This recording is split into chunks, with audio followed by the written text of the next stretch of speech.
All right, folks, welcome to Town Hall. If you could please take a seat, and we'll take attendance and get started. Thanks, Charlie. Could you take attendance for us, please? Okay, all right. Good evening, everybody. Welcome to the town of Orangetown for our first hot day, just new after Mother's Day. Congratulations to all the mothers. Oh, thank you. That's what I was looking for. Thank you. And I know we had the school budget vote tonight, but this is the town of Orangetown, the regular town board meeting. This is, I'm looking at the wrong memo. This is the regular town board meeting, and it's May 16th. I should have known that. And on a roll call, Councilman Troy. Present. Councilman Divney. Here. Councilman Valentine. Here. Councilman Batari. Here. Supervisor Stewart. Here. Esther Baitler, would you please start the meeting with the Pledge of Allegiance? Allegiance to the flag of the United States of America and to the republic for which it stands, one nation, under God, indivisible, with liberty and justice for all. Thank you very much, Charlie. What we're doing first tonight is a presentation by our highway superintendent related to the work of the highway department and recognitions. And folks should come out for the highway department open house, which is this Saturday at 10 o'clock. I'm sure Jim will have more to say about that. But Jim, the floor is yours.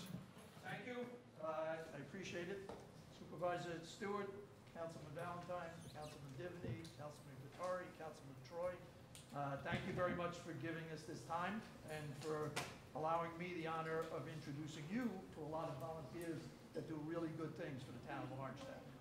And basically, that's what we're about. We have a great group of people in Orangetown that are willing to help out. And this is going on, I think this is my 20th year as highway superintendent. I think we've been doing this for the last 18 years. Starting with a group from Summit School. Jim, I'm sorry to interrupt you, Jim, but if you stay closer to the mic, the folks who might be watching on TV will be able to hear your voice. Yeah, right. Thank you. Thanks. Sorry. On the first, right on the beginning of our program, we have Summit School, but I don't see the kids here yet. So we're going to move on. Are they there? They're here. Oh, here we are. Okay. So thank you.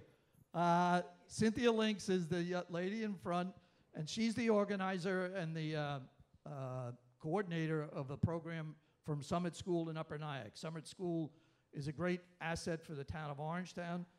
They have a program that allows their students to come out and work in different locations for 3 or 4 hours at a time, and it gives them an idea of what it is to actually come out to have a job and to work for somebody.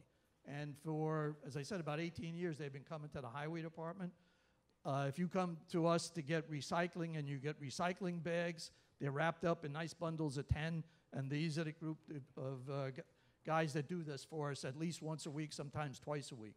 They also come and fill up our sandbags. So if it's an emergency and you need sandbags, this is the group that's filled them up for us. So we do really appreciate their efforts.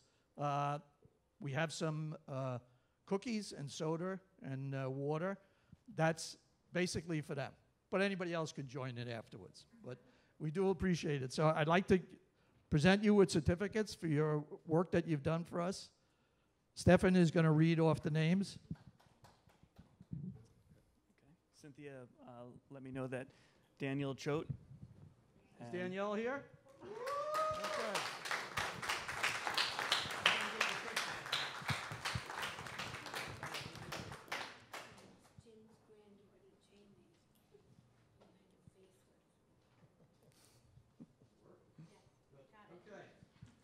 And Shmuel Seldowitz is here. Shmuel? Good.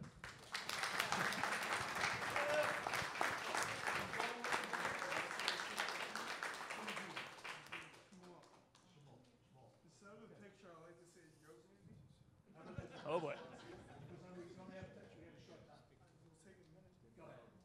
Alright, so there's this elderly guy, no offense.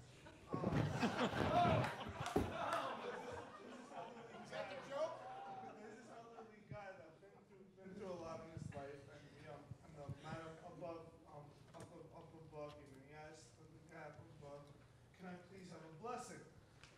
he says, you know what, my son, I wish you 3 wishes.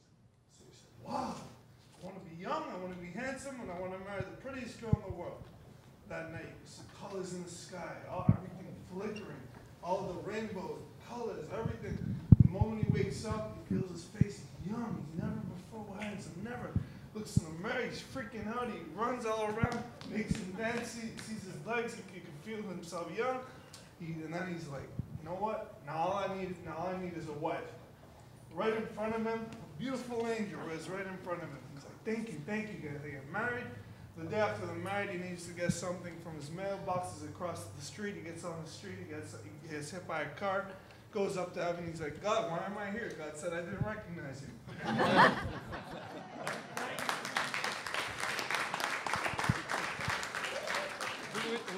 That's it.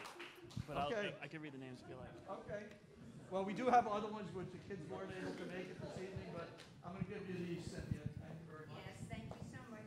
Yes, And if I can say a word, I would like to let everybody know that we thank Orangetown Highway, Mr. Dean.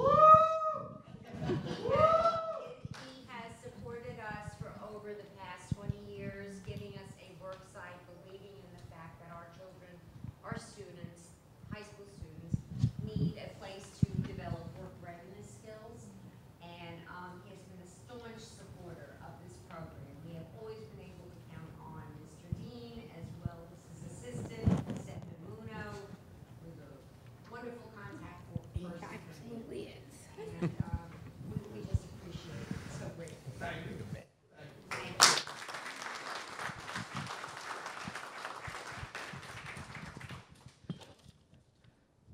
Next, what we'd like to do is recognize some of the people that have worked with us adopting roads or adopting spots, helping us clean up. We make arrangements. That's fine. Jamie's, she's undercover. So our first adoptive road of anniversary is with the Pearl River Teachers Association. This is their 5th year anniversary. They do East Central Avenue over by the high school. That means a cleanup 2 or 3 times a year, or whenever we ask them for some assistance.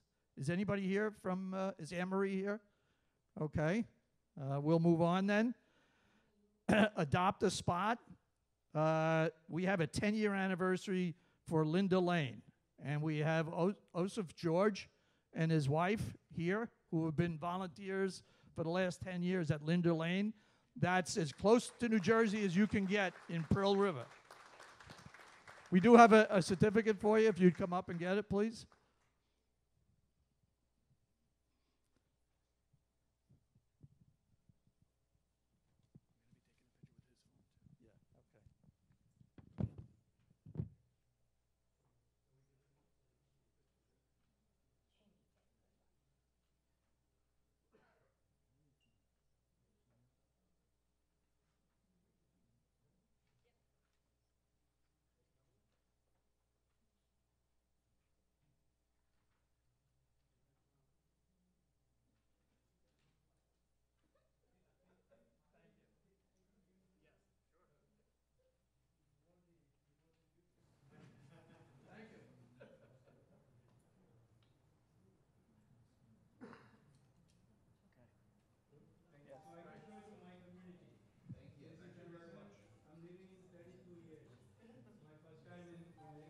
First time in town.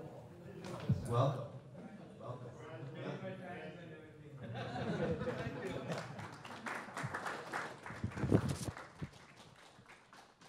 We have actually the Pearl River Garden Club, and I think they asked somebody that's been supporting them for at least 10 years, because that's the anniversary we have, but I know it's been even a little bit more because this is our absolute first adopt a spot. It's on the corner of Blue Hill Road and Convent Road, right by the reservoir. And I think Mr. Jim Van Houten is here, and he's going to come up and accept the award for the club, mainly because they've been supplying the flowers and the help that the garden club members needed over these years. So, good seeing you, Jim. It's a big history here. His grandfather was the guy that hired me in the highway department. So we go way back. Way back. Now, I'll give this to the garden club. Yes, but we want to get a picture with you.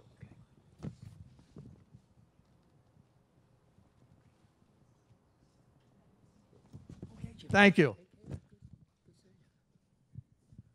As you know, the Van Houten family's been around for a long time. Van Houten's nursery, farm, just a great family supporting Orangetown.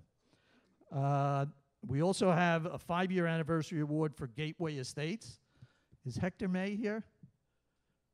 No? Okay. They've done a great job. Gateway Estates is on the 4-lane road here, Orangeburg Road, when you get over towards Blaisdell.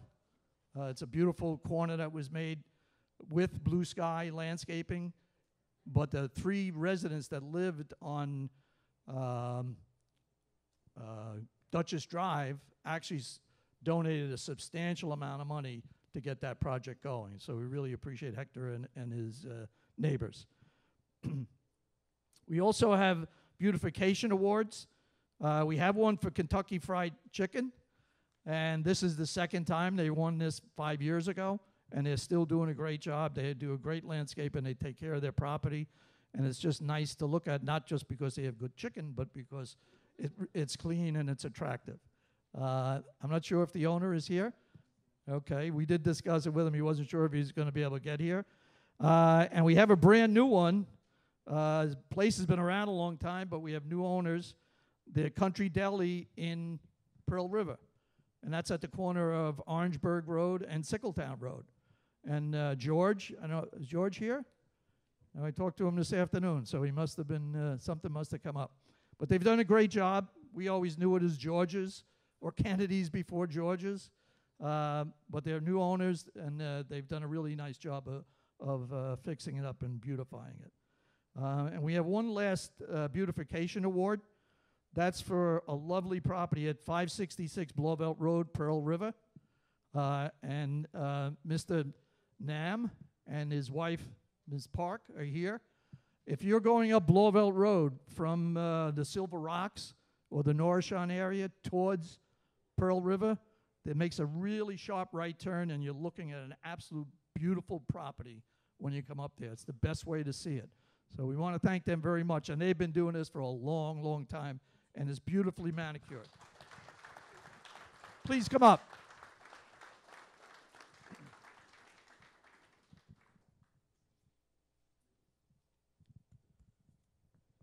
I would like to get a picture with you.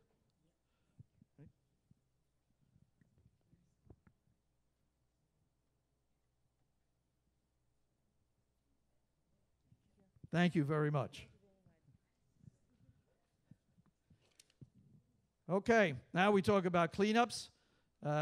We have our cleanup coordinators here, and very special person here tonight who I've worked with for years, Sonia Cairo from Keep Rockin' Beautiful, who's the executive director, who actually worked with Andy for a while. But always had a very fond spot in my heart for Keep Rockin' Beautiful, because years ago they helped save highway superintendents from being beat up because the roadsides was such a mess. And finally they got 2,000 or 3,000 people together to come out and help clean up, and everybody realizes that it's a big task and local municipalities cannot do it by themselves. So I do want to thank them. Had some great cleanups this year, and we still have a couple going. The Blauvelt Community Cleanup, Pearl River Community Cleanup, Debbie Shore, Melissa Guru from the Blauvelt Cleanup. If you're here, come up. We'll take a picture all together.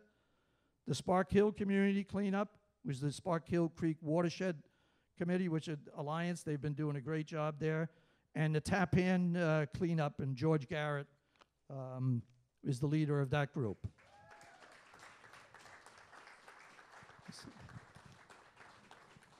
Come on up, guys. Also with Sonia is Kevin Lowenworth. He's the coordinator for the countywide cleanup.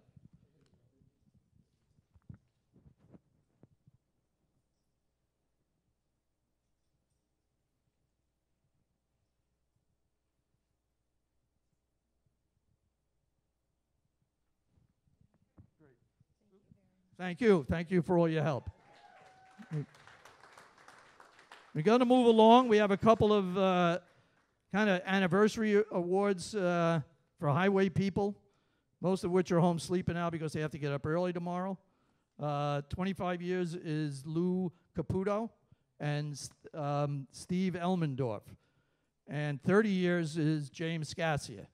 And they start work at 6:30 in the morning, so they're probably home sleeping now. That's why they're not here. But we also have a couple of other longtime employees here who haven't met their anniversary dates, or we passed over their anniversary dates. And actually, they're both very helpful to me, and they're helping right now. Mike Yanazone is over 40 years in the highway department. He's a general foreman. And Stefan Muno is our senior administrator. He's almost 25 years. So we're pushing him. But we actually have 2 retirees this year that each had 35 years on the job. Mike Amat was a motor equipment operator. He wasn't able to be here today. There was a family thing that he had to take care of. But our HMS2, which for us means Assistant General Foreman, Mike Catania is here with his family. Mike, can we give you a certificate? Mike just finished 35 years with the Highway Department. He was the second in charge. A lot of work and a lot of nights that he was away from his family. Snowstorms, mostly, that's why. But we really do appreciate your work, Mike, and all your efforts. Thank you.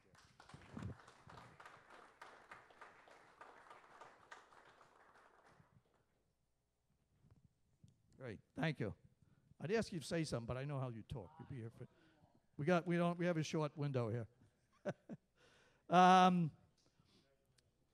We also have Highway Department perfect attendance, and it gets corny sometimes when I say this, but I really think, we did that in high school. We don't do it so much in the workplace, but this is really an important thing, especially for people working in the Highway Department. Sometimes they work in the most awful conditions, freezing, rain, just lousy weather. So when you get up in the morning and you don't feel so good, sometimes it's pretty easy to call in, but we always have people each year that make the 100%, and we also have a lot of people that make 99%. But this year we had 4 that made the 100%. Darrell Butler, James Dello, Stephen Muno, and Mike Yanazone. So our guys, they lead by example, and it's really great that they're here and that they're that dedicated to the town of Orangetown that they make sure even in bad days they get in. So, and that's about all I have. We did win the Excellence in Salt Storage Award again. That's the 21st time. So we'll pat ourselves on the back for that one. And I want to thank the town board for giving us the opportunity to do this.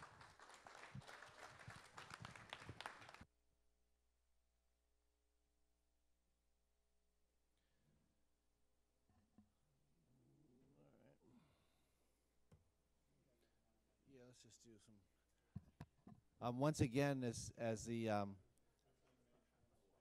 thank you to Jim Dean and his whole team and all the volunteers involved with keeping Orangetown beautiful. Our next up is a presentation. We're going to have to work our way through the agenda tonight, but we have a presentation scheduled. Then we're going to have different kinds of public comment. Is Jerry Tortorella? Where's Jerry? She was just here a minute ago. There she is. Okay, great. While Jerry is setting up, she represents the owners of the complex down on 303, the Stop and Shop and the hotel.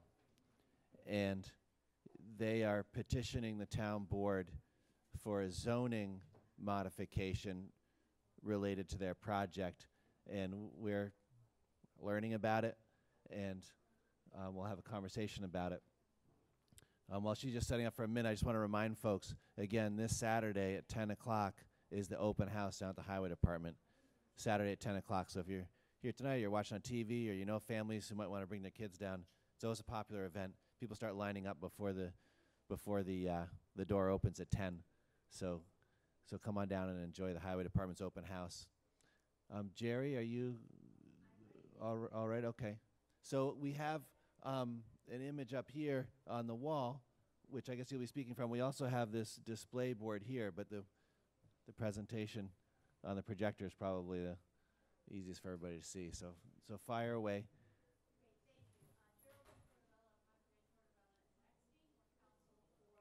Can someone help me out by closing the doors in the back there, because we're getting a little noise coming through? Yeah, let's make sure that microphone's working. Thanks for that. Good evening. There you Better go. Thank you very much. Geraldine Tortorella of Hockerman, Tortorella, and Wechstein, and we're counsel for the applicants on this petition to the board.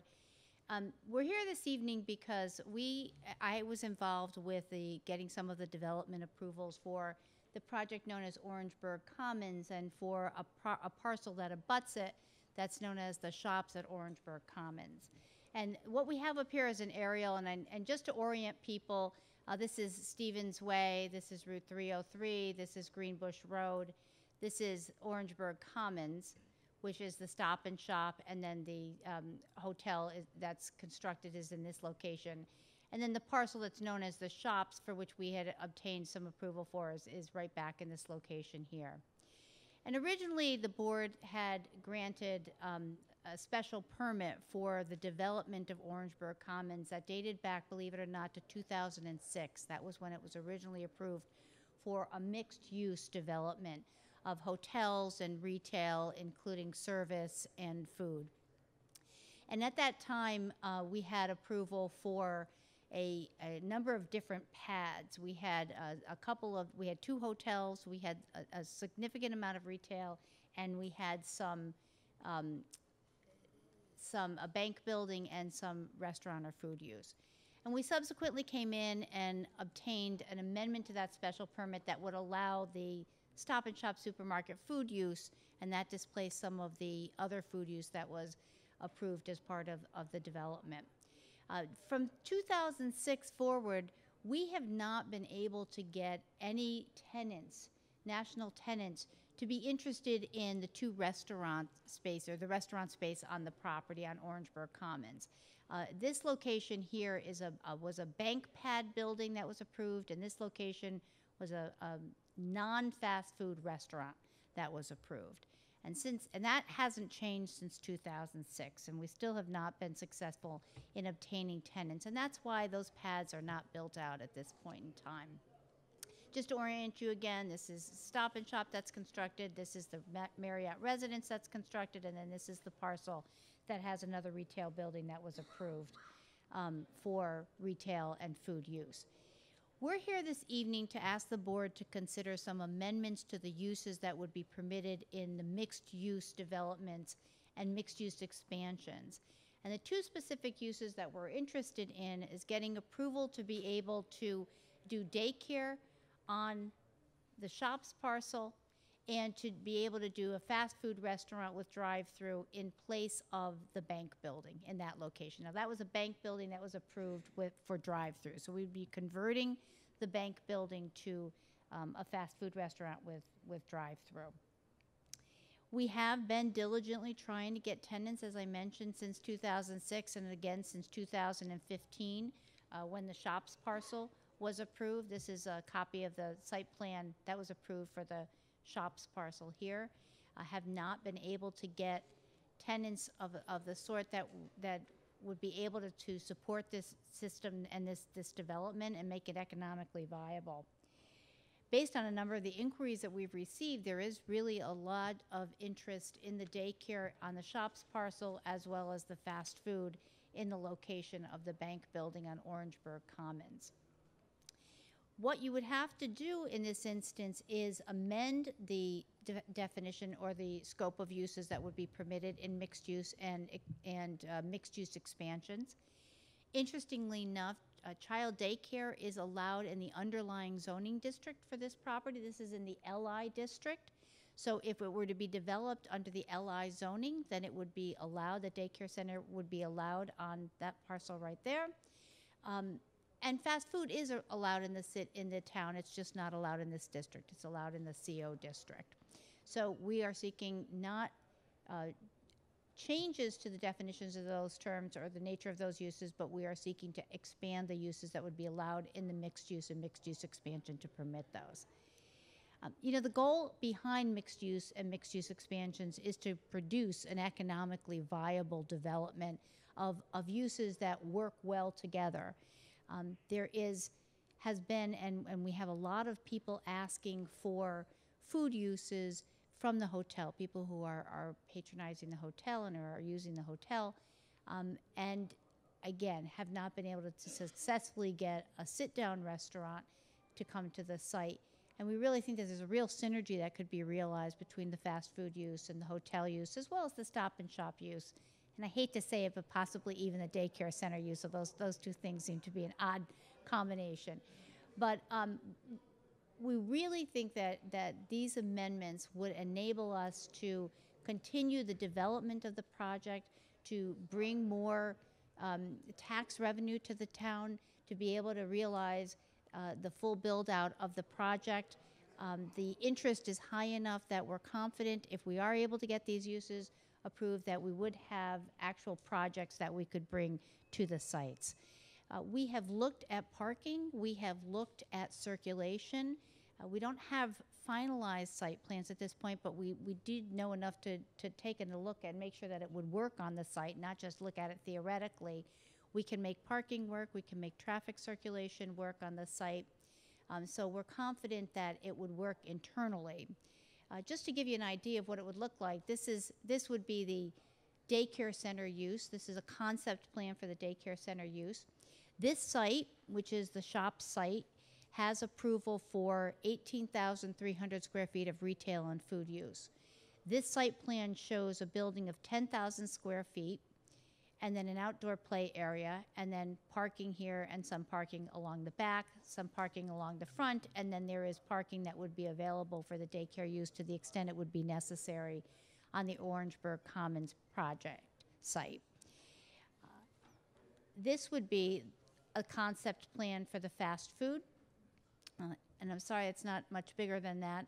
I can't get it to enlarge at this point. But what I will tell you about that is that the original bank building was over 3,600 square feet as approved, and we're proposing this to be under 2,000 square feet. So we've got less building area that will be on the sites, and yet we think of a more viable combination of uses. We did also look at traffic impacts associated with the changes of these uses. And with me this evening is John Collins, who you might recognize from Mazer Engineering. He's been here in the past. We asked him to take a look at how the substitution of the fast food use in lieu of the bank building and the daycare use in lieu of the retail food on the shops parcel would affect traffic. I think it would be beneficial if we could just take a couple of minutes and have him summarize for you what his analysis was and what his conclusions were, because I know that that's always been something that you've been very concerned about. And any time that we've been before the board and the planning board, they've always been very concerned about making sure that it works functionally in the area and not just for our purposes, our economic purposes. So if I could just take a couple minutes and have Dr. Collins come up. That'd be great. And then I think probably the town board is going to have a question or two for you, and then we'll sort of take it under advisement while we deal with the rest of the town agenda for tonight. For the record, John Collins, Mazer Consulting. I hate to admit it, I was involved in this site since the Flintco property had it years ago. And in fact, when we did the Lowe's and we did this site, we decided to put Stevens Way in as a one access road, one curb cut to the state highway, and it's worked out with the improvements, not needing additional curb cuts along the state highway. With any mixed use, we look at the sharing of the various uses and the parking and the traffic, et cetera, and the peaking of the various conditions. We did that in the original plan. We've done it in every plan subsequent. And in fact, recent counts all along have shown that we've usually overestimated the traffic to be generated by the project. And to be on the conservative side to make sure that we have the improvements necessary and the improvements are there to handle the traffic. The conversion that we're looking at here is we have two entities. We're looking at taking 18,000 square feet of retail and replacing it with daycare, and we're looking at taking an existing, some 3,000 square foot drive-through bank and replacing it with a fast food of smaller size. And what happens is, during the morning hour, it's heavy for the daycare, but there's very little traffic generated by the rest of the project except for the hotel. During the evening, you have to pick up the daycare, but you have almost no activity on Saturday or Sunday. On the reverse, the bank or the fast food would generate most likely during the midday and would generate in the evening and on Saturday. So what happens is, when I look at the traffic that we had predicted before for the 18,000 square feet of retail plus the bank, and looking at that as a whole and comparing it to what would be generated in those similar hours with the daycare as well as the fast food, we get a net wash. You get plus and minuses, plus and minuses. So our opinion is, the fact is that the change of use will not significantly change the traffic pattern, and in fact, the volume of traffic that would be generated would be less than what we had predicted when the site was first approved. And that's the quick summary I can give you, and if there's any question, I'll be prepared to answer them. Any questions for Mr. Collins while we got him up here? Thanks. Thank you very much. I just have a general question for Jerry. In that, you know, oftentimes we're tempted in these situations to kind of, you know, try to guess where the market's going, and obviously it hasn't fulfilled some of the expectations that the owners had as far as the restaurant and the bank. And so, in the daycare seems to be something in fast food that there's a demand for. Is there any way of knowing how the placement of a fast food restaurant there would affect the likelihood of the family restaurant, or however you want to refer to that, getting built? Because that would remain also a goal of the company, right? And so you know, is it do they kind of support each other, or does one sort of take away from each other? Like, how does the logic change from having a restaurant and a bank to having a restaurant and a fast food? I'm just sort of curious if you know anything about how that kind of analysis is done. Yeah, I don't know the details of the market analysis, and I wouldn't be qualified to comment on that. I do know that they have looked at it because they want to make sure that they can continue to pursue a sit-down restaurant on the restaurant pad. It's been somewhat of a surprise to them that it hasn't materialized the way that they expected it to materialize. And one of the reasons I think that they have reached the conclusion, the reason why it hasn't materialized that way, is the presence of some of the national restaurant chains being on Route 59 and then bringing in Northvale, and apparently the regions are overlapping, so it's just not ripe right now for them to bring in another restaurant. I just know in some of their other developments, there are a number of fast food restaurants in close proximity to where they have restaurants, and to my knowledge, it hasn't had an adverse effect, but I don't have any more information than that. Right. Members of the council, any questions or comments? I just want to make a couple points. I mean, this is the fourth time you guys are in here. And as far as the retail, we just did that 2 years ago. And we did changes for parking, we did changes for signage, and you guys came in, you guys are confident you'd be able to get tenants into that retail. And now it's, you know, the board, you know, agreed to do it because we believed in what you were telling us. So it's kind of disappointing that you're here less than 2 years later asking for the fourth amendment. And granted, we want businesses to come to town, but, you know, zoning's, you don't go to the town board and ask for a change of zoning like you're going to a candy store or getting a Pez dispenser and dispensing Pez. It's kind of disheartening that you're in here again. And, you know, right now I'm not sold on this. Yeah, and I understand that comment. I mean, I really do. And I know because I've been here on many of those instances when we've been back. And I'll tell you that we're not happy that we have to be back asking for that as well. I mean, we'd like to have the building built, and we'd like to be moving forward because we've invested so much in cleaning up the Orangeburg Commons site and you know, putting in all of the infrastructure that supported both sites. I mean, we've done all of that. But your comment is well taken. It really is. And the hope was that we would be able to support retail in that location. Right now, we have a proposal that we think makes good sense for the site. The use makes good sense. It's a permitted use in the underlying district. And rather than leave it fallow and wait for the retail to come in, we thought it would make sense to see if we could get the approval for the daycare center use in the mixed-use expansion, which is how that site is approved. I don't, there's no intention to be deceitful. I wish we could come to you when we request changes, like originally with the shop space, and know that we had tenants, but it's one of those chicken and the egg things that we don't have tenants before we have the zoning in place to be able to secure those leases, because tenants won't wait around for an extra, a protracted approval process. And that's why we come in with a theoretical layout of what we think will be supported on the site. Do you have a tenant for, so you don't have a tenant for the daycare?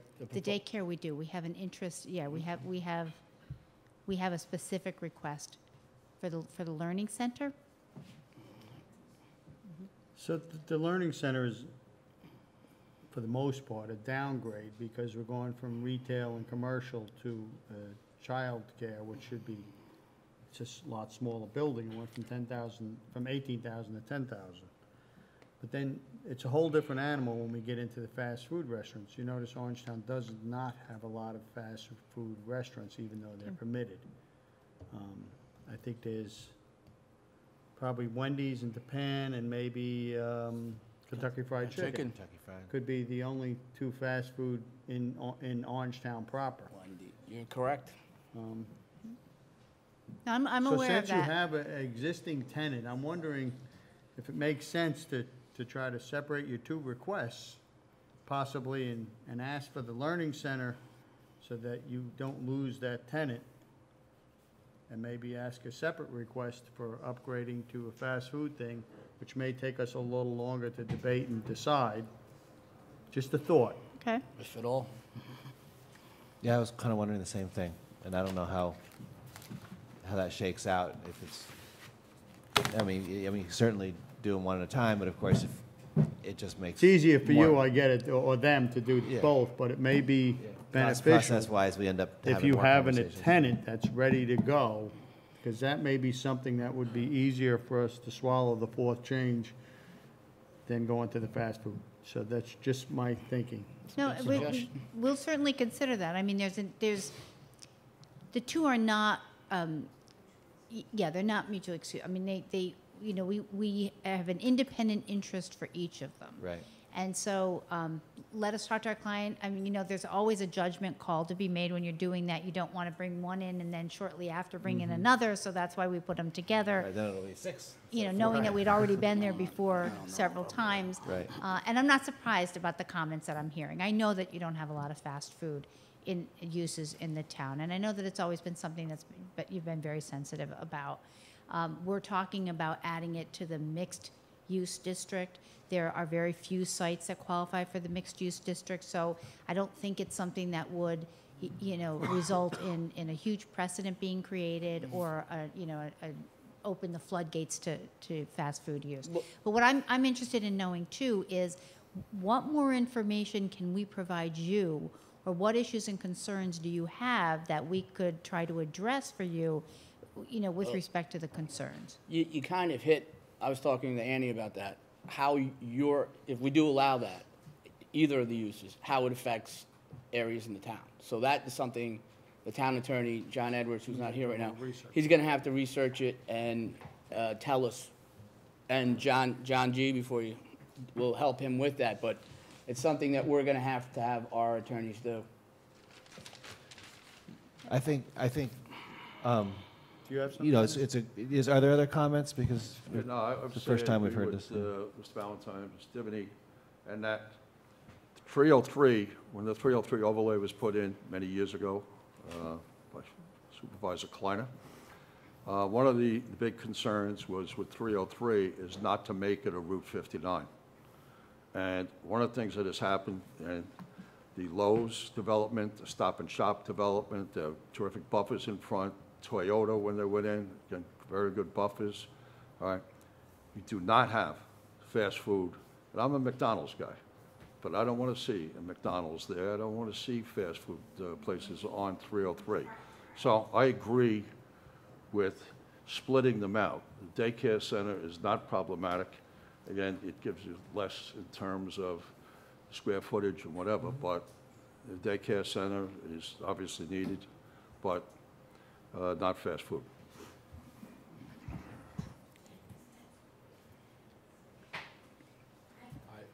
I would agree with that as well. My question is, you have a tenant for the daycare. Is that the learning center, is that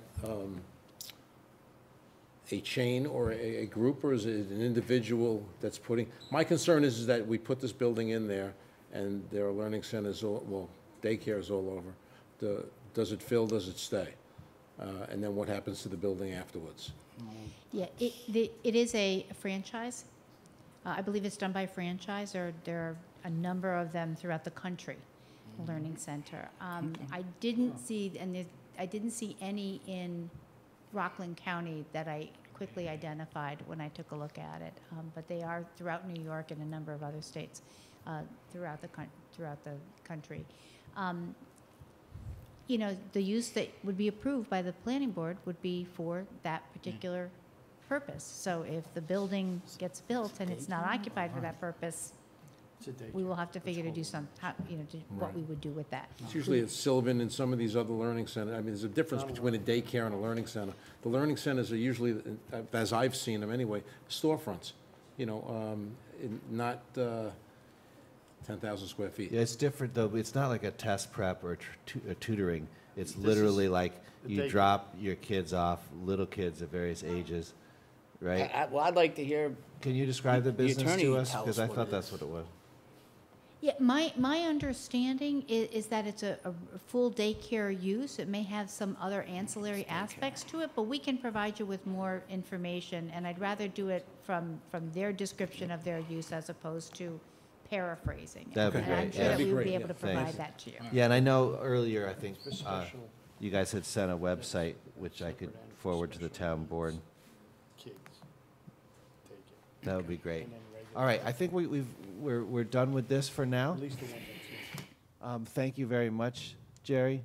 Yep. And So, it's a conversation we're just going to have to continue, Yep. maybe with some answers to some of the questions the town board has asked, and then we can follow up. yes, let us do that, and I just want to also explain, I recognize that even if to the extent the zoning is approved, there are still more steps that need to be taken. I mean, we need to amend a special permit, we need to amend planning board approvals, we need to amend ACABOR approvals, so, there's more in the process and more vetting that would have to be done. So we'll get that information together and provide you with some additional details, and I appreciate your comments. And if you think of anything else, please feel free to convey the questions to us, and we'll try to give you as much information as we can that would be helpful to you. Thank you. All right, thank thanks you very much, and Jerry. thanks for scheduling us. Thank you. It probably makes sense right now to do we have two different kinds of public comment period. One is a scheduled public hearing, two of them actually, and then general. Let's start with our public hearings, because they were scheduled for 8:05, I think, 8:10. So we're pretty close to being on schedule. So our first one, why don't we just quickly take care of the one that was supposed to be at 8:10, where nobody signed in.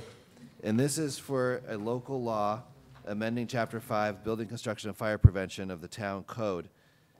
And it has to do with updating town codes to align with state building and fire codes. And I'll make a motion to open this public hearing. Do I have a second? Second from Tom Divney. All in favor, say aye. Aye. The ayes have it. Nobody's signed in on this. I don't know that, since we did workshop it last week. Well, it's basically to bring the building codes in line with What I basically. the what I state just said. code. So, It's pretty straightforward. It's sort of like municipal code housekeeping. all right. Anybody? Anybody here to speak on this matter? Once, twice, 3 times. All right. Motion to close. public Second from comment. myself. All in favor, say aye. Aye. Aye. Okay, so we've closed that public hearing. And we have a couple of resolutions related to it. The next one is designation of lead agency with respect to the proposed local law on the building construction and fire prevention codes. I'll move that. Motion from Divany, second from Jerry. All in favor, say aye. The ayes have it. Number 4 is Let's adopt it. the actual adoption of the law, and it's printed here.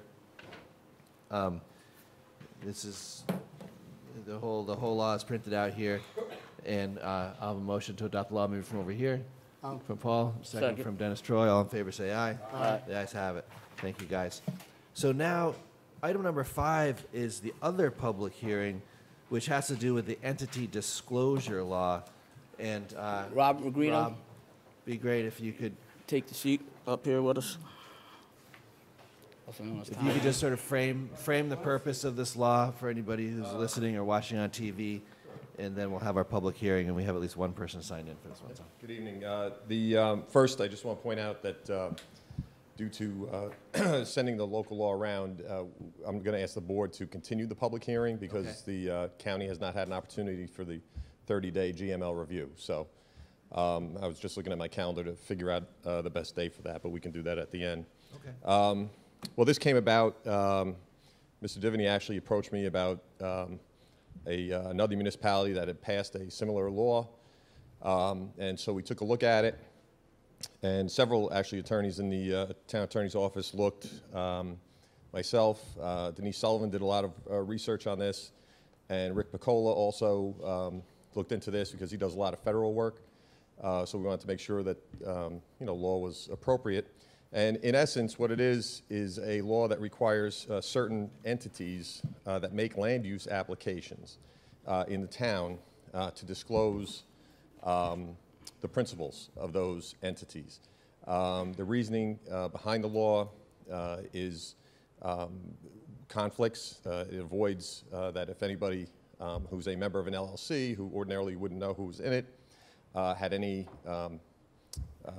association or conflict with any town board that it was appearing in front of, that would be an issue. And also sometimes with respect to enforcement of the code.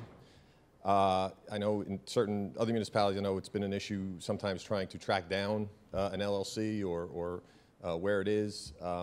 It doesn't mean that there will be necessarily personal liability for these folks or for somebody who shows who the principals are, but it helps to kind of keep these entities accountable, certainly from an enforcement perspective. At this point, Denise Sullivan's actually working on the actual form that we're going to ask the board to approve. It might not necessarily ask for every single member of an LLC. It might, ask for the principals or at least the majority stakeholders. But we're still working on that. Because the enforcement of it or implementation is going to be something we'll have to address. And again, looking at it, there are at least 3 other municipalities that we know of that have already passed similar legislation. So I certainly I took a lot of what they had done and shaped it or molded it for Orangetown and what we felt was appropriate. And that's what I submitted to the board for its consideration. Rob, could I add on? I'd like to say thank you to Rob, Denise, and Rick Piccola. A couple months ago, I did approach Rob Magrino. I sent him over a draft of the law, and it's gone through a lot of revisions. As Rob pointed out, a number of municipalities, despite what is in the Rockland County Times, have passed this law. The town of Monroe, town of Blooming Grove, town of Mammonkading up in Sullivan County, they all have versions of this law. If you go out west in Oregon, they have a number of these laws. So other municipalities have addressed this issue. And here's the deal. We're not saying you have to disclose you're an LLC to the town just because you own property in town. We're saying if you're coming to a planning board or a zoning board or a land use board, and you're coming in and making an application, the town is going to, take action on that. And they should be able to know who's actually making this application. And that's the intent, full disclosure, and enhance the enforcement of town code. And it's a pretty simple law that's been passed 3 times in the last year and a half, and it makes sense for Orangetown. With that said, I guess. I think that's a good description. I'll make a motion to open the public hearing on the entity disclosure law. Do I have a second from over here? Dennis, all in favor, say aye. Aye. The aye. We have one person signed in, Mr. Michael Mandel. Come up to the podium, please. And then if anybody else is here to speak, we'll do it by raise of hands. Welcome, Michael. Good evening. Good evening, Supervisor Stewart and members of the town board. My name is Michael Mandel, resident of Pearl River. Tonight I'm here as the chairman of the Board of Ethics of the town of Orangetown. Before I make my statement, just to preface it, during my years on the ethics board, the board has not found any conflicts of interest in this area by members seated here tonight or other employees of this town. It does not mean that in the past there might have been problems or that there cannot be any in the future.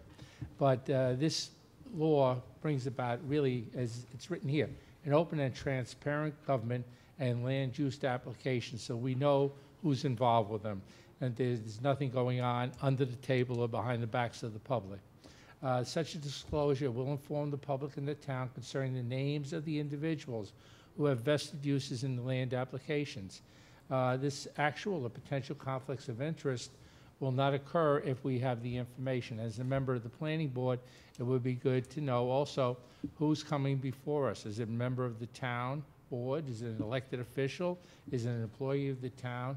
I think we'd have a better grasp of what's happening, and I think it would make this town a shining star in as far as ethics goes. When we look at some of the towns around us and what's going on, I think this puts us well above them, and I think it makes it a place where people would want to come do further business, whether it be businesses or corporations or whatever else individually owned. I think this is a great law, and hopefully it'll be passed and put on the books as soon as possible. Thank you. Thank you. Is anybody else here to speak on this item tonight? I see a hand way in the back. Chris Dunnigan? Thanks, Chris. I'll get to you next, Tom, all right?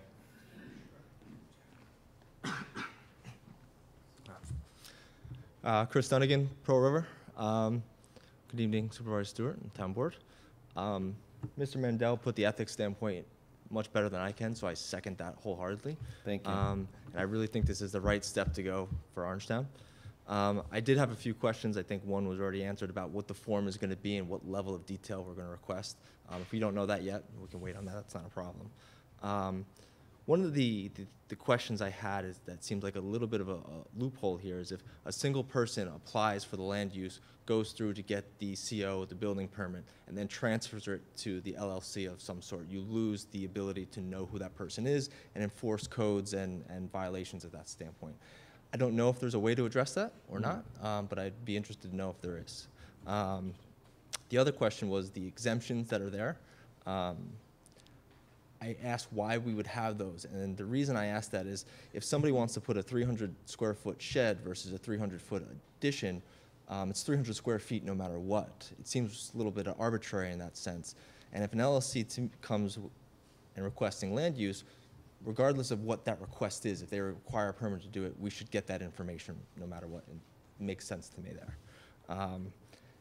Finally, in terms of the penalties of this, you guys consider having a graduated penalty process where if somebody comes in under different LLCs, but you find out it's the same principle underlying and is either providing false information, not going through the process correctly, they can be fined at a higher level as they repeat offend.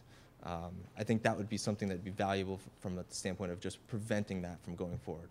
The first time somebody does something, fine, everybody makes mistakes, but if you repeatedly do this, it seems like that might be somebody trying to do something incorrectly. Thank you.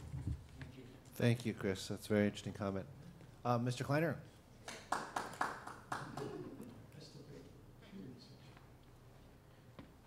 Tom Kleiner, Sparkhill. The entity disclosure law is really terrific, really for the reasons that Mr. Mandel stated. Also, what Rob Magrino said about not only seeing who comes in, but for enforcement. So for all those reasons, it's really a terrific addition. And one other thing that Councilman Divany was speaking about, I guess these exist in Orange County and Sullivan County. I would assume that once this board passes this, that the other towns in Rockland, or let's just say most of the towns, I guess, will jump on it because it really makes sense. So thanks very much. Thank you. I think you're right about that. Any other folks here to speak on this item on the agenda? All right, not seeing any hands up, and our Magrino has asked us to continue the hearing rather than moving forward with it. And the question is, till what date would you like to continue it? Is there a regular town board meeting on the 13th? There's, let's see, we're meeting on the June? 23rd, and then there's the first one in June, I think is June, I don't trust my memory on this, could be June 6th. Hold on one second. All right, so we've got the 23rd, which is next week, then we skip a week, then the 6th is the next one after the 23rd. The 6th, of course, is the 29th day. All right, well, And we'll do it at the workshop. you got the 13th. You want to do 13? Yeah.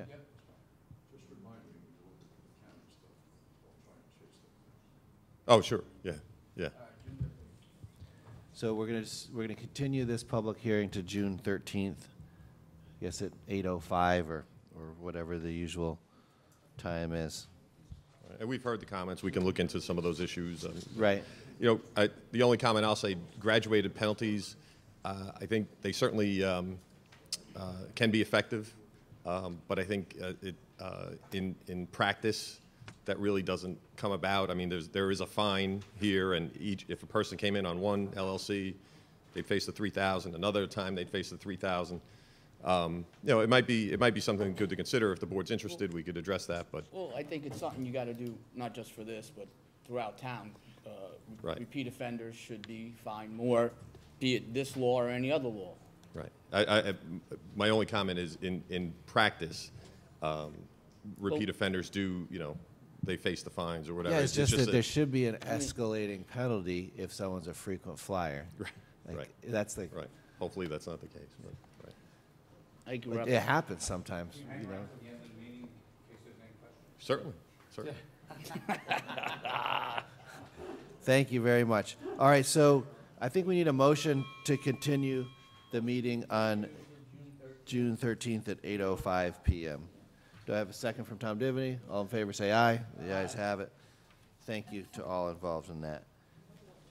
All right, so now that brings us up to item number 7, which, oh yeah, sorry about that. Thank you, Tom. I have a motion from Tom Divany to open public comment in general, a second from myself. All in favor, say aye. Aye. The ayes have it. Our first person signing in is Frank Fernario. Is Frank still here? All right, there he is. Welcome, Frank. No kidding. I never miss the meeting. I take everybody of yours at home and I watch it in a more relaxed condition. But what's happening to this town that I have expertise in, and the board should become aware of it. 2 things. I get calls from people. I've sold properties. 2 people know that my experience in real estate and real estate valuation. But they ask me about grievance day. At this time next week, grievance will be over. And I have not seen notices any place about it. Now, there may be some place, I don't know where, but there should have been a schedule so the residents that want to grieve would be able to made a point. I haven't seen nothing about it yet. That's a big problem.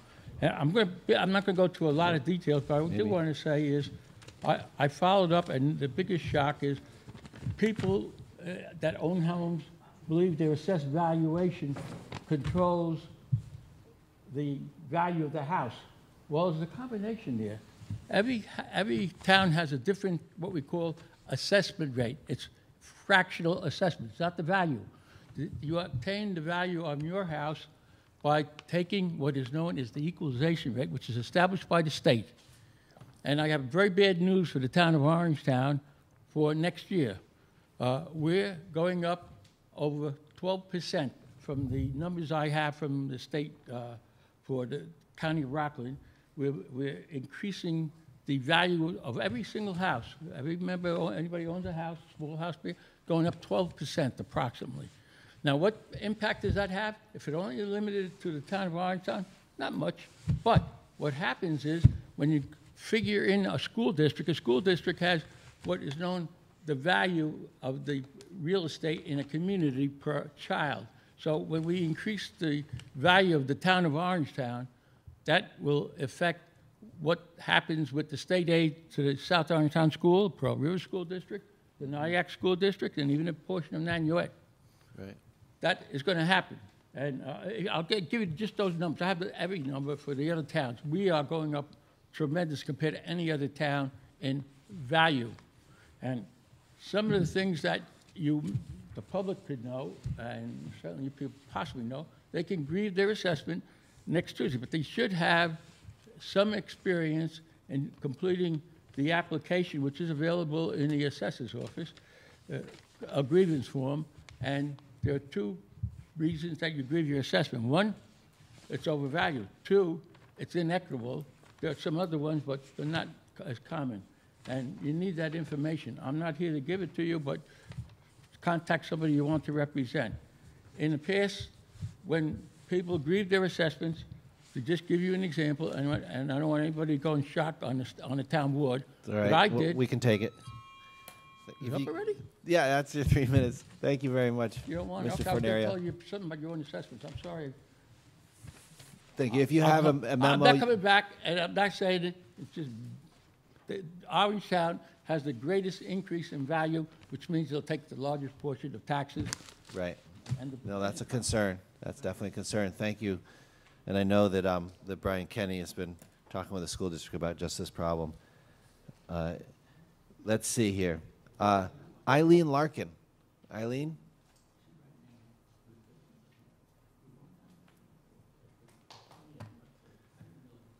How are you, Eileen? Welcome.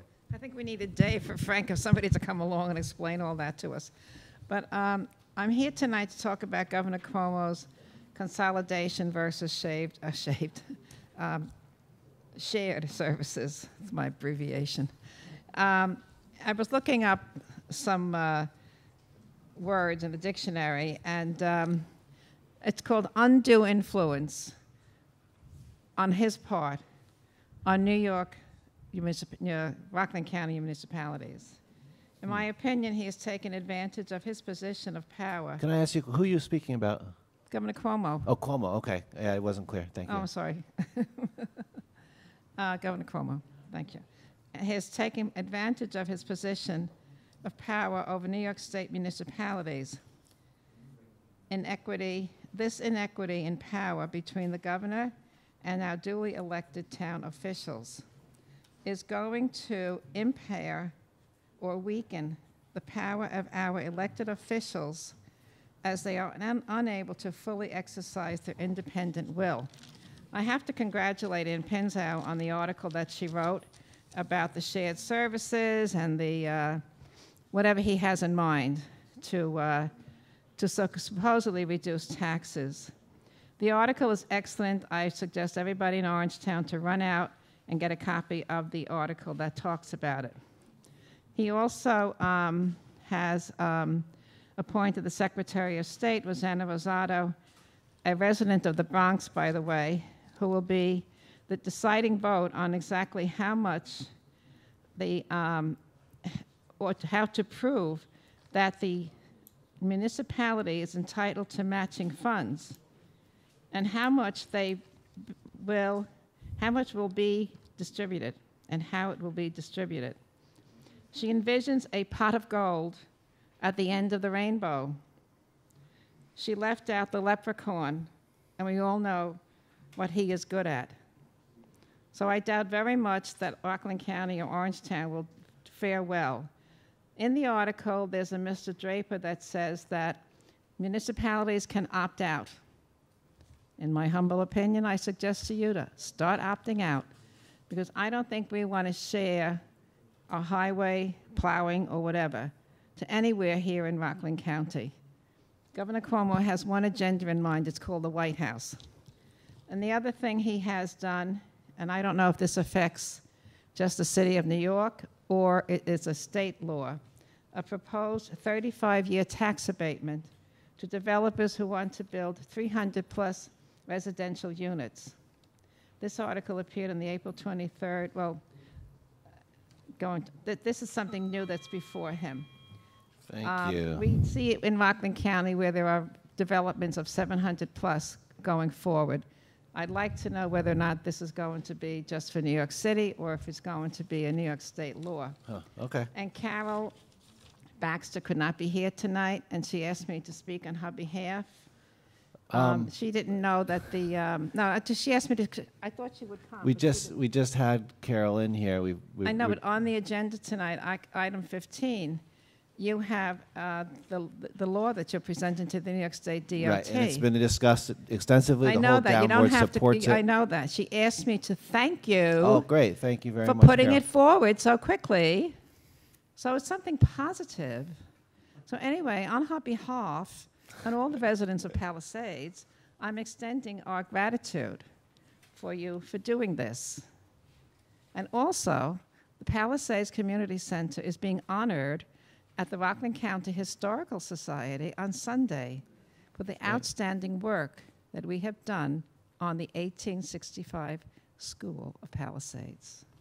Beautiful. Thank you. Thank you. Opt out. Do us all a favor. Tell Cuomo to go home. We have Carol Silverstein signed in. Carol? Welcome. Thank you. Good evening, Town Board, Supervisor, Carol Silverstein, Orangeburg.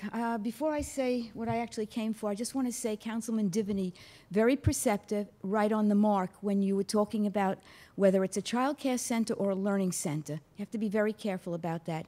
Just as an educator myself, they're two different things. Franchises go in and out of business, they are storefronts, and they may not be long-term tenants. So while it's a great idea to have maybe a child care center, that's not equivalent to having the other, so you might want to really look into that carefully. Okay, here's the reason I'm here. I state this is my opinion, so I'm saying it in the beginning. I understand that the Democratic Party has once again made a horrendous mistake and chosen as its candidate for the town board, Alan Riff. In my opinion, I have gone through hundreds, if not thousands, of documents. I want to make the public and the townspeople and all of you aware that back in 1990, which is 20 years ago, whatever it is, Alan Riff was appointed to the town board as a replacement for a member who had passed away. And at that time, we in the town were having a tremendous problem with both the county and the town's sewage treatment plants. Members of the community came out in force, routinely, to both complain about the problems and to offer suggestions. And the town board was trying very hard, in general, to find solutions. It was a very expensive and very difficult problem to solve. I was not active until that time, but I was here during all of those meetings. I have gone through all the documents, and I remember this as though it were yesterday. And again, I state as my opinion, I want you all to remember or know about this. Mr. Riff was on the town board, and at that time when the residents were complaining about the odors and whether or not they should stay here and how unhealthy the situation was, he sat up here on the town board and he said in almost his exact words, I'll never forget this, I don't care what the residents of this town think, I'm going to vote the way I want to vote. That's the first time that I became active and spoke at a town board meeting. And I said at that time, once you're on the town board, you no longer can vote the way you personally want to vote. You have to represent the townspeople, whether you agree with them or not. His statement was so harsh and such a memorable statement that I felt it necessary to speak publicly, and I will continue to do so through the election. I know my time is up. I won't take more than Thank 10 you. seconds. I just want everybody to be aware of the fact he is not the person you want representing you, whether it's 5 years, 10 years, or 20 years. And towards that end, Mr. Troy, you have my support. You can put your placard on my lawn. We will vote for you.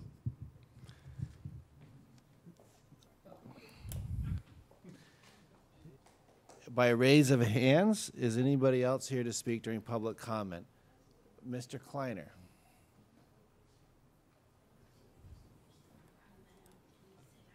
That was. I just wanted to share a little bit of good news on something that this board and prior boards have worked on.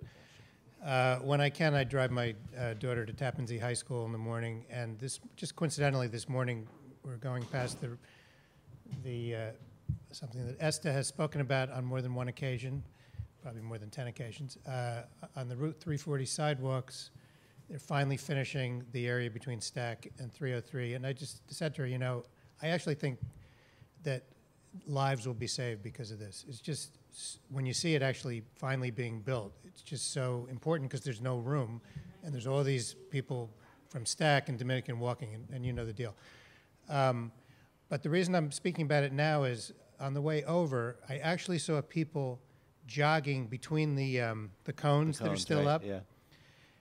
More like two people, separate, not together, jogging down the 340 sidewalk. They're so eager to use it because it you know, part of what Dennis was speaking about with the overlay zone and other things on 303 to make it more pedestrian friendly, that was the idea. And to actually see people using it in that way was really terrific. And it's almost done. One of the things that actually can work. So that was it. Thank you. And it's certainly a testament to the highway department as well. Thank you.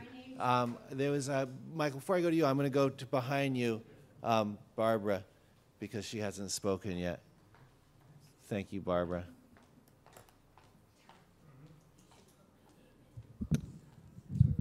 First, I want to say I'm proud of my son. Second, I want to say I had a friend who was constantly harassing me about the horrors of sustainable development.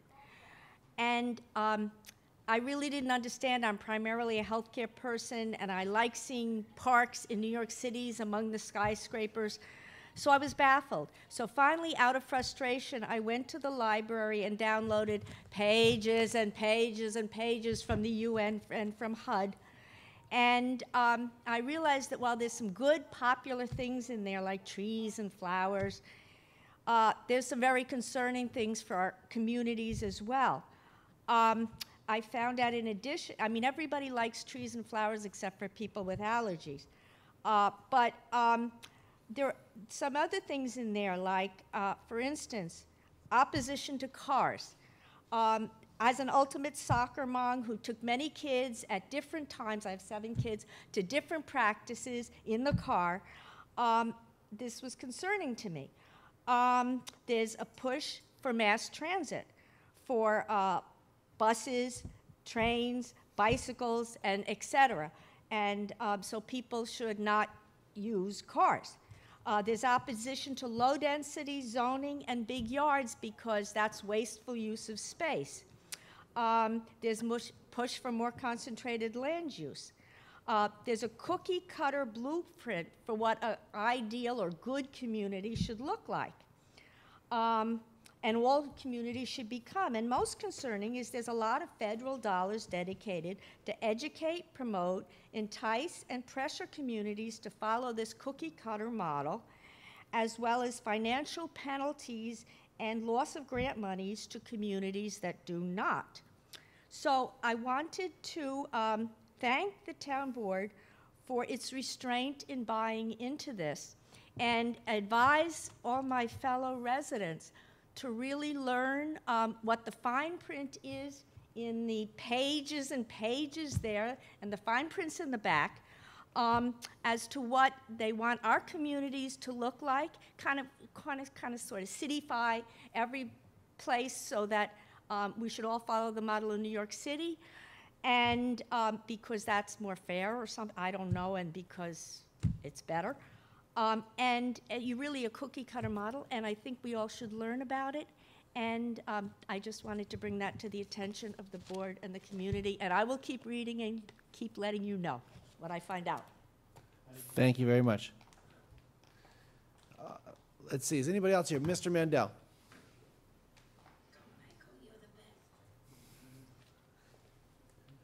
Good evening, Supervisor Stewart, members of the town board. Again, Michael Mandel for the record. And regarding number 14, the appointment of Michael Weber as chief operator, does this candidate have the required certifications to sign off on the forms that are required by law? Or is this just another candidate we're hiring that we'll still have to have an outside consultant come in and sign off on things? No, they're actually very highly licensed wastewater operator. This one is going to be able to sign off on everything? Right. Oh, okay. All right. The other thing is, Mr. Fenario just brought up a very important subject that's coming to assessments. I saw the figures that he was showing. Why is our assessment changing so much in comparison to the other Rockland City towns? Clarkstown is just about flat. Same with Stony Point. Ramapo is going up slightly. We're going up dramatically. This is hitting our pockets for the town. We're going to be paying more to county taxes, which I think right now we're paying more than our fair share. And we've said this for years. Orangetown is paying more than their fair share of the taxes to this county in comparison to the other towns. The assessor should come before this board at a public meeting so that he can explain why we're going up at such a rate in comparison to the other towns. Clarkstown, as I said, is almost flat. Why did all of a sudden, Orangetown, I guess we're building mega mansions all over the place and our property value should go up dramatically. It's going to affect our school taxes, which are very high as it is. It's going to force people to move out. That's what's going to happen. And everybody says, oh, we're too expensive here for young people to come back into the neighborhoods that they grew up in. Well, guess what? They won't be able to come back, period, if this continues on. And it's a dramatic change, and I think you should sit down with Mr. Fenario and get the figures. He has them all there. He just showed them to me. It is dramatic in the changes. So the assessor should come before this board at a public meeting and explain to you and the public, the taxpayers, what's going on here, and it should be done soon. And I agree with Mr. Fenario. I haven't seen anything about, if you knew there was grievance, but for people that didn't know when the period was, I didn't see anything out there unless it was hidden somewhere, and I usually look around to see what's happening. So thank you for your time, and hopefully you will respond to that. Thanks. Thank you. Anybody else here? Mr. Tompkins in the back there.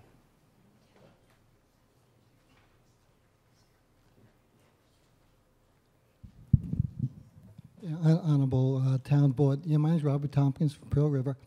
I've been here about 6 years, and it's just interesting in terms of the history and how people take a look at people who are interested in public affairs. And I've had a couple of contacts with Alan Riff. About 4 years ago, I was on the Capital Improvements Committee. I worked with him. I worked with him with what's the Community Development Block Committee, which never was, which was just recently. And I've had conversations over time, him as Deputy Town Supervisor. And I think if I don't question what has been said in terms of what's happened over 25 years ago, but I do understand that people do mature when they get into the political arena and they understand the dynamics and what the responsibilities are. I find him to be very perceptive as far as the community and very wise in a certain respect. So something that happened 25 years ago, you know, it's just something that should be put through the lens of people maturing and trying to serve the public and do what's good for the community. So thank you for giving me a chance to share that. Thank you, Robert. By raise of hands, anybody else here to speak tonight in public comment? Not seeing any hands up. Take a motion from Councilman Divany to close public comment. Second over here from Jerry Bottari. All in favor say aye. Aye. The ayes have it. At this time, welcome the town board to respond or comment in any way they feel is appropriate. Starting off over here. I agree with Mike Mandel. Ryan County should come in here and tell us why the assessment for the town of Orangetown is going up. More importantly, Let's do that. Frank Fenario knows what the assessments are. Why does this board not be advised by our assessor? Like, I haven't received anything from him. I don't know, I don't get it. That's his job. Any other? Paul, go ahead. I just, I agree also. I'm glad that Frank and Mike brought that to our attention. And I think Brian should keep us in the loop and should come and explain. Over here? Yes? We are in agreement. Set Brian Kenny up to come in here next week. I don't think that's going to be hard. I will talk with him and schedule his appearance here. Jerry, any comments? No, I'm fine. I just wanted to address a couple of the items, see if I can go back over this. First of all, we talked a little bit about the assessment issue. We're going to get more information about that. I know that it's been an ongoing concern with the school district, and they've been reaching out to their legislators and others for a solution on that. I'm going to skip over the personal attack. I'm not sure whether that's really appropriate, but I appreciate the back and forth, and nobody here would sanction anything other than serving the public and listening to what the public has to say, which is what we're doing tonight. On the question of sustainable development, and Ms. Dello's offering to research that, we've been working on a number of initiatives here that I think would fall into that category, motivated in part by environmental benefit, but also by the desire to save money. And for example, the LED streetlight conversion, once it's fully installed and takes off, that'll be somewhere in the neighborhood of $300,000 a year saved. Should be finished by the end of this year, actually. The other items that we typically think about, for example, besides energy efficiency, I'm very proud, and I often mention this, and because our highway department open house is coming up on Saturday, the application of salt. Of course, salt costs a lot of money. We have to buy it and store it. And the efficiency that they use in doing that, using new technology, is part of a sustainable management, because it's also reducing the amount of salt that runs off into the waterways, which we're responsible for, the quality of the water and the drainage system. And I want to recognize our highway department. Jim Dean is here tonight, and everybody involved with that. It's really been a great advance in innovation, and I would label that a sustainability innovation. And there are many other ways that we try to tackle sustainability for both its environmental benefits and its economic benefits. And if in your research you come across ways that we haven't tried yet, I would welcome that. And there, to my knowledge, New York, in terms of local control, has some of the most powerful local control home rule laws that exist. And while people may sing the praises of urbanism and of density and mass transit, all of which surround us in many ways, and we can access them as we want, this town has a particular pattern of development, and nobody here is looking to change that. And if it were to change, it would have to come from this board and not from somewhere external to the town, regardless of what people might be saying in documents that talk about sustainability. And I appreciate the work that our people who came long before us have done in putting together the zoning that we have, and we modify it here and there for reasons of economic development in line with planning principles, but never ever undermine its essential intent, which is to have a solid sort of tapestry of land uses that makes sense for the town. And that includes the suburban areas as well as hamlets and higher density areas. And I just want to say that because I think that there's a lot to the concept of sustainability. I think we're doing a good job on that on many fronts, and we don't. If somebody interprets it to mean kind of giving up local control, that isn't a tenet of sustainability that I would endorse or anybody else on this board.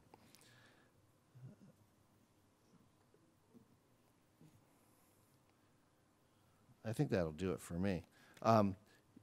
Any other comments from the town board as far as public? Okay, so let's figure out where we left off in the agenda. back to number 7.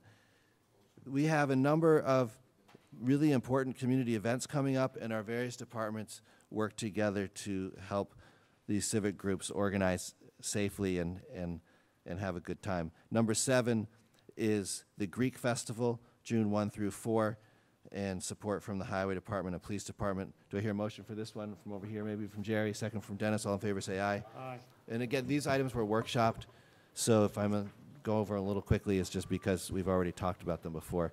Number 8 is the Traveling Man Bluegrass Festival. I'll take a motion over here from Paul Valentine, second from Divany. All in favor, say aye for that one. Number 9 is the Gran Fondo Bike Race, and I'll make a motion for this, being the biker supervisor. Do we have a second over here somewhere? From Valentine, all in favor, say aye. Number 10 is the, Walkway of Heroes Memorial Day event on May 28th. A wonderful event with support from the Parks Department and others. I'll make a motion for this. Here, a second over here from Dennis Troy. All in favor, say aye.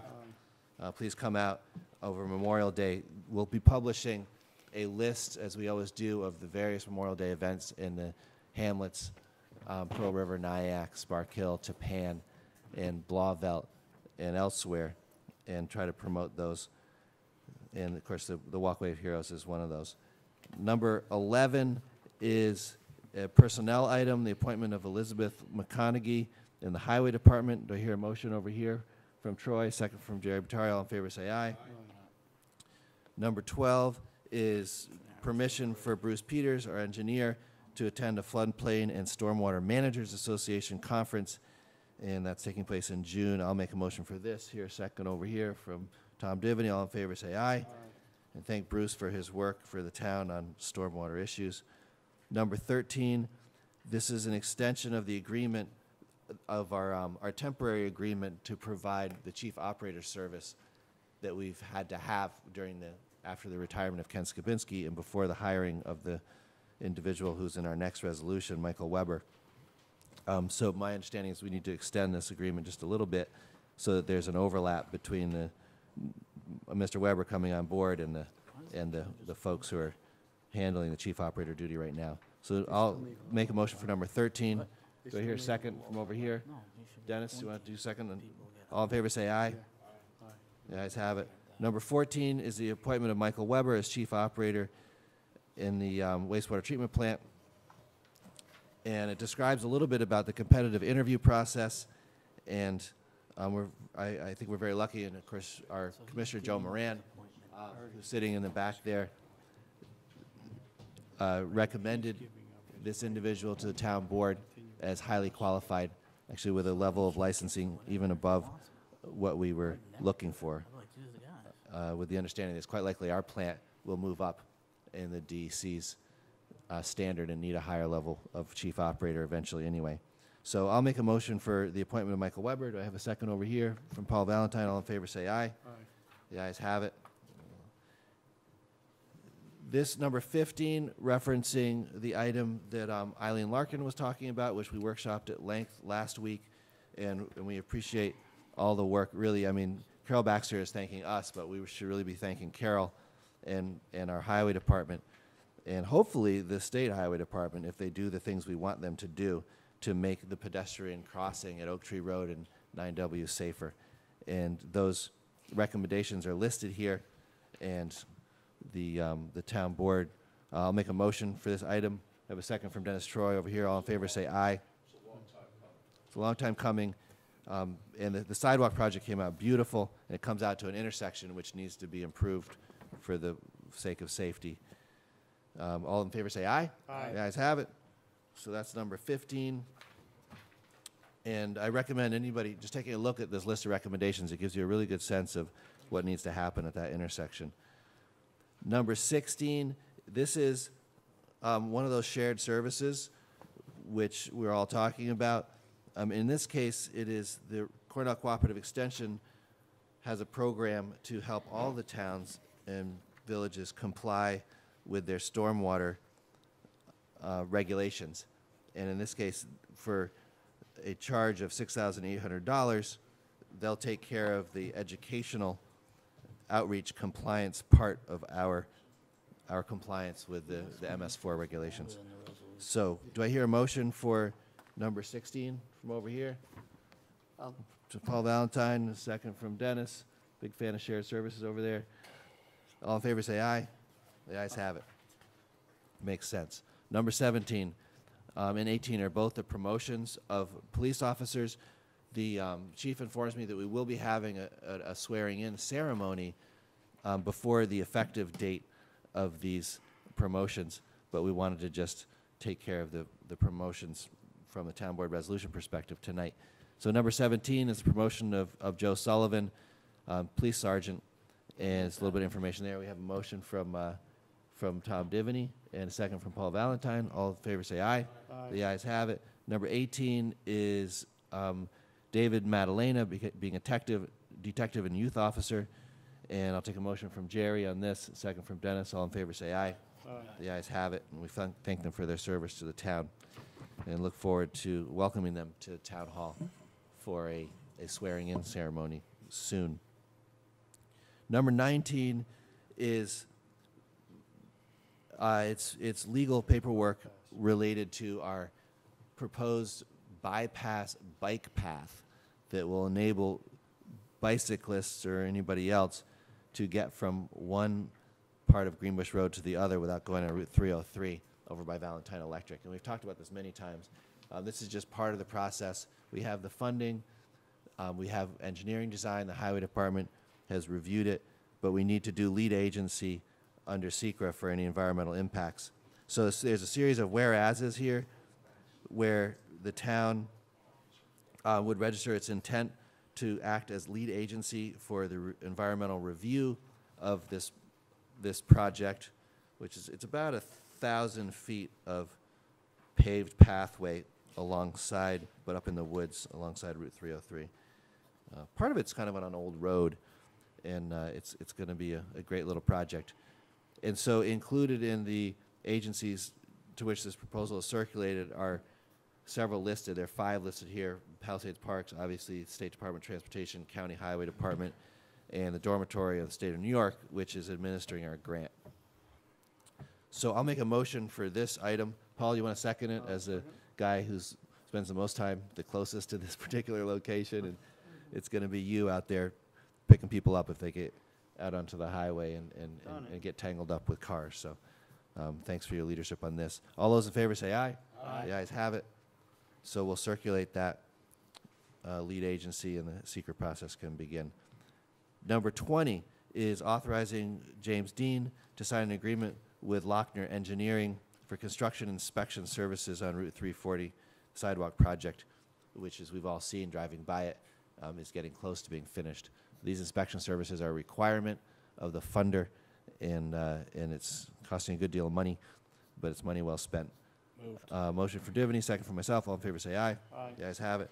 Number 21, this is extending the access agreement that J.P. Morgan Chase, the company that's buying 60 acres of town land to build a data center, has.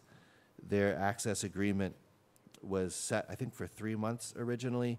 They have submitted their application to the building department for the planning board to review for their data center project, and they still need to continue their work over there as far as getting ready to demolish and build. And so this access agreement that we have is being edited to set a new term going through September 1st. Moved. Motion from Divany, second to myself. All in favor say aye. Aye. The ayes have it. So it was timing out on June 1st, and now it's going to be September 1st. And if they stick to schedule, by the time that date rolls around, we will have already closed on the sale. Number 22. Oh, and I should note, we spent some time out there. I want to thank the Highway Department, Engineering Department, the Parks Department, and also Dave Wasenda, who runs Applied Golf and Broadacres Golf Course, because we met on site to take a look at how we can direct golfer traffic to the parking lot after First Avenue is closed and deeded over to J.P. Morgan Chase. And it's a nice plan. It's going to work. There's room for a little road going behind the church that will function quite well. And I know that the highway department and engineering are going to follow up on that and let the town board know specifically what it's going to look like. But it's nice, and we're very lucky to have such an easy solution to getting into that parking lot. Number 22 is setting a public hearing. This has to do with the changes to the historic areas rules that we've had, I think, 3 discussions of with the town board. The group has done great work. They've modified their proposals. They've listened to the town board and vice versa. And so this would set a date of June 6th to have a public hearing on the amendments that we've discussed related to signs in historic areas and the process related to demolition. Do we have the final? Yeah, I think it's actually in the backup. Oh, I know it's a separate handout. So it's probably in your pile right there. It looks like this. And Denise Sullivan has done some excellent work on this. She's to be credited in our town attorney's office. June 6th is a workshop or a town board? It's a Because you set workshop. the other meeting for June 13th. That's because we didn't have enough days. It's because there's 6 is 29 days. It has to be 30. Okay. So this is just setting a public hearing. The draft of the amendments is there for you, and I think it's essentially final, but we'll see if Denise has any last edits on that. So I'll make a motion to set this public hearing. Do I have a second? From over here, from Dennis Troy. All in favor, say aye. Aye. The ayes have it. Thank you very much. Number 23 is the certificate of registration for sewer work for a company called, I don't even know how to say that, Siafi or Siafi? Siafi. Do you hear a motion from Jerry? Second over here from Paul. All in favor, say aye. Aye. That brings us to Jeff, our finance director, and I don't know if I'm okay with this date. his list of bills that need to be paid. No. I feel like I'm forgetting something. They're not. Those aren't historical anyways. Let's do that. Yeah, why don't we just, you can chime in when that, and if you could just give us the correct spelling so that Charlie has that, that'd be great.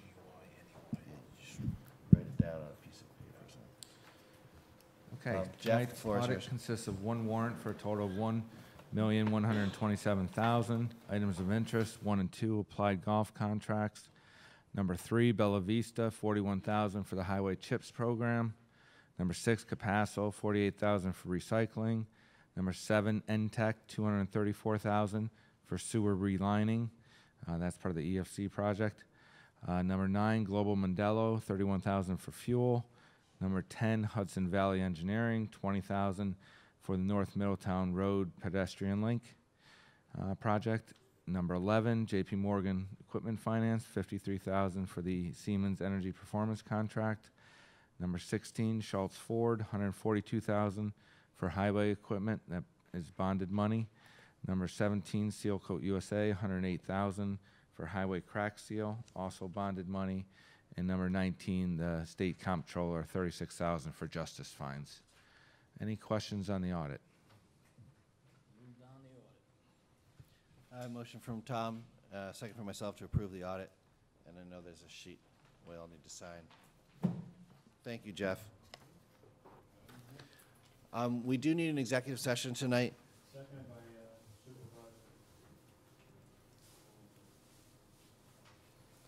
Supervisor. For legal counsel related to a potential or existing lawsuit. And, but before we do that, I think we should do the adjournment. And Jerry had an individual he wanted to memorialize tonight.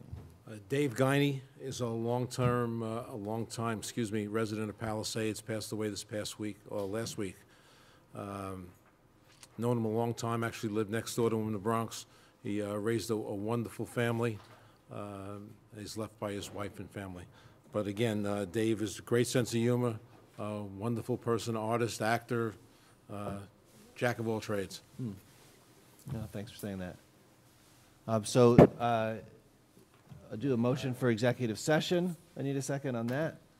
from Jerry Bottari. All in favor, say aye. Aye. So we're going to have an executive session, and then I'll do a motion for adjournment because we won't be doing further town business after the executive session. So I'll make that motion. A second from Valentine. All in favor, say aye. The ayes have it. Thank you, Charlie, for